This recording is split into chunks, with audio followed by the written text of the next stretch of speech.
Makanya sebaiknya saya kira Bapak Presiden memberi kajian yang lebih komprehensif, yang lebih mendalam, sehingga itu tidak menjadi bukan masalah bagi Presiden pada persoalan itu bisa diselesaikan di bidang kementerian. Apakah pulau atau ada masalah lain supaya Presiden dibebani dengan persoalan yang lebih strategis, lebih komprehensif, dan lebih bermakna bagi kita.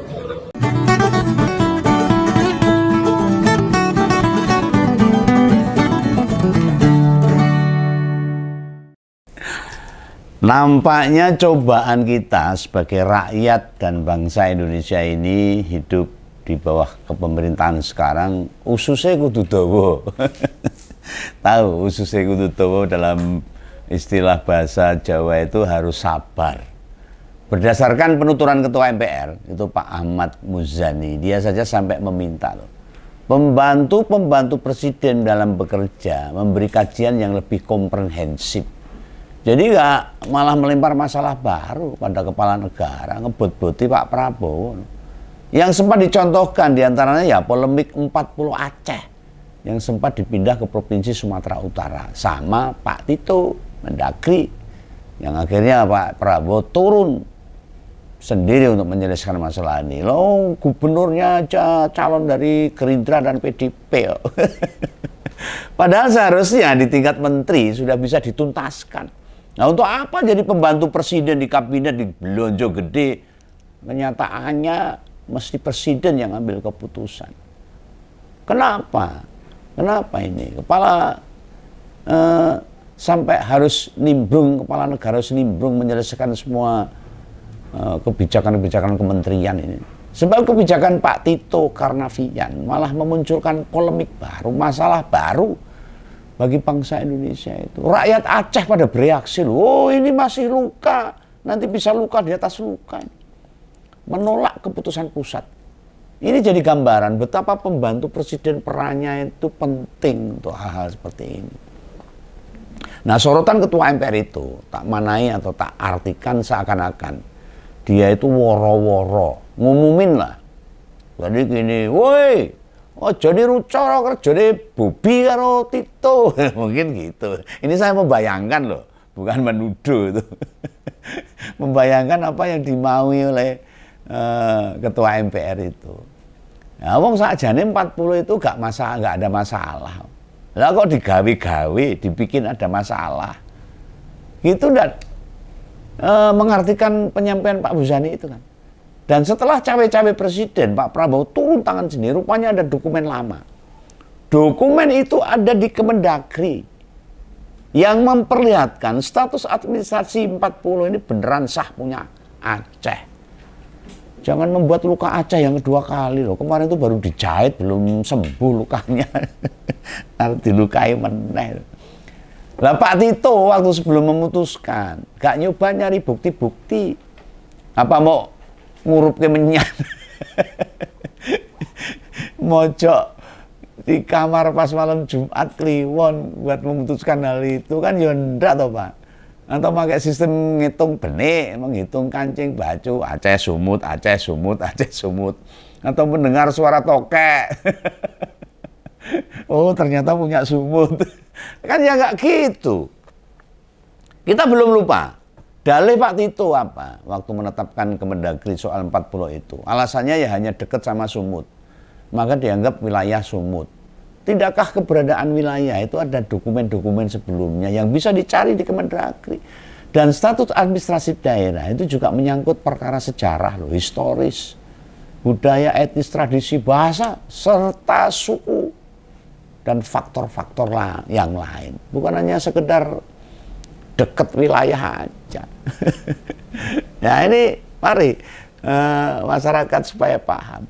Aspek kedekatan geografis pasti berada di urutan terakhir dari semua yang saya sampaikan tadi. Nah, dalam pertimbangan tata administrasi. Dan sekarang ini muncul status-status pulau yang juga disengketakan. Berdasarkan penjelasan Wamendagri, masih ada 43 pulau disengketakan antar daerah.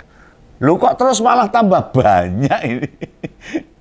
Lalu Pak Prabowo harus turun lagi ke 34 masalah ini. Kenapa soal-soal beginian baru mencuat sekarang?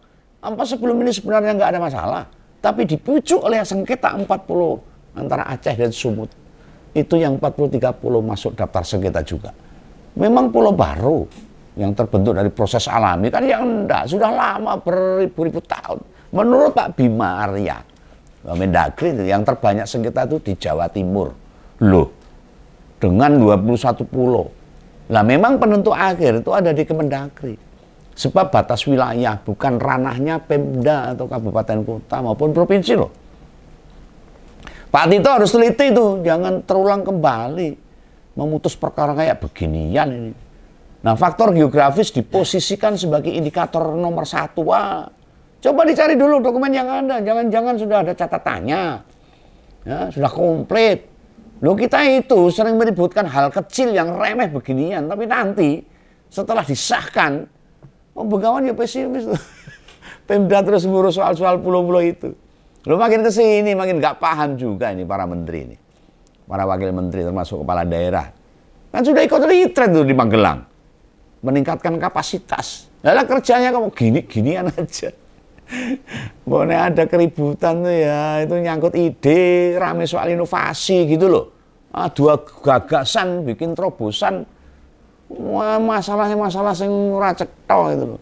Bila di tingkat daerah mau ngebahas batas wilayah, udur sama tekmu tekku, punyaku milikku, status buah pulau masuk mana, belas itu orang seksi no. Untuk sekelas kepala daerah. Tugas kepala daerah itu menyejahterakan rakyat. Contoh tukang demul. Lalu ada lurah hulu, itu di Banjarnegara. Tidak sekedar mempertahankan pulau aja. Lagian toh kalau berebut. Masih sebangsa dan setanah air loh. Apa kalau lepas masuk wilayah lain memang ruginya apa? Nek babakan pulau saja loh, ngabisin energi. Gimana para kepala daerah itu mau memperbaiki nasib rakyatnya? Ya data itu dipelajari, jangan asal memberikan kebijakan keputusan itu. Kemarin juga ada ide baru dari Pak Tito itu. Bila sekda mau dididik diajak retreat juga itu, baik sekda provinsi hingga kabupaten kota. Ide ini ya mau diuji gimana pun, nggak efektif. Nggak efektif. Ngentek anggaran, tingkat urgensinya hingga kemanfaatan bagi pejabat kecil. Kalau apa-apa nih, dampaknya ke pejabat yang ikut retreat gak seberapa itu. Apalagi seorang sekda, masa jabatannya jarang yang mencapai 5 tahun. Memang ada yang sampai 5 tahun bila usianya masih mungkin, tapi biasanya nggak ada, jarang. Kalau nggak cocok sama kepala daerah, menjabat 1,5 tahun ya sudah bagus. Sering digeser jadi asisten kepala daerah atau ditarik ke pemerintah di atas. Entah yang sekda kabupaten kota naik ke provinsi atau sekda provinsi naik ke kementerian juga. Jadi basis yang melandasi alasan mengapa seorang sekda harus menjalani retreat ora kuat.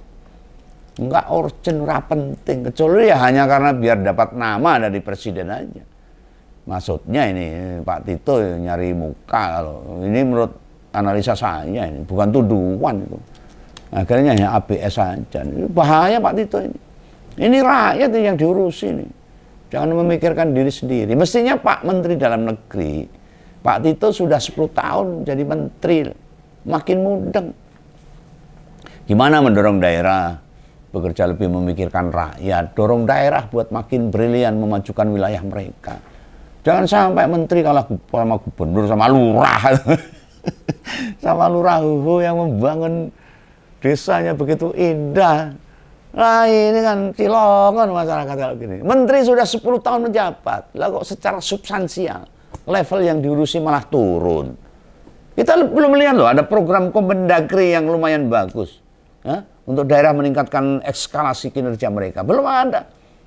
Kalau Pak Tito merasa sudah kewalahan, nggak kuat isi kepalanya, bagaimana mendorong atau menaikkan kompetitivitas sebuah daerah biar lebih bisa bersaing, punya inovasi terobosan program yang baik, tapi merasa buntu, ora enek solusi, ya pamitan bae kan nggak apa-apa.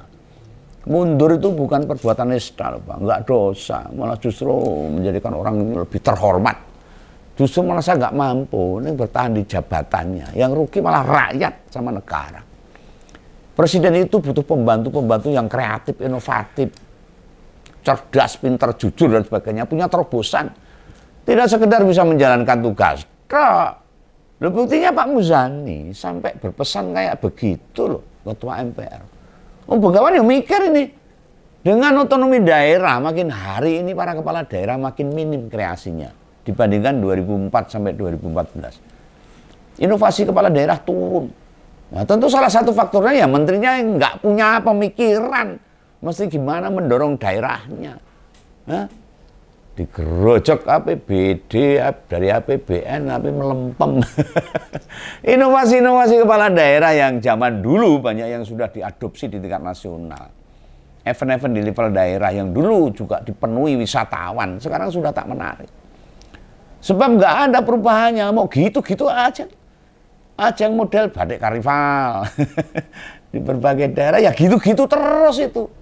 Nggak ada peningkatannya. Di Solo ajang seni kayak SIPA, SIEM, SBC, Solo Menari. Ini nggak dibicarakan orang. Nggak ada yang menarik lagi. Yang terlihat menonjol. Hanya Jawa Barat dan Jakarta. Daerah lain angslup.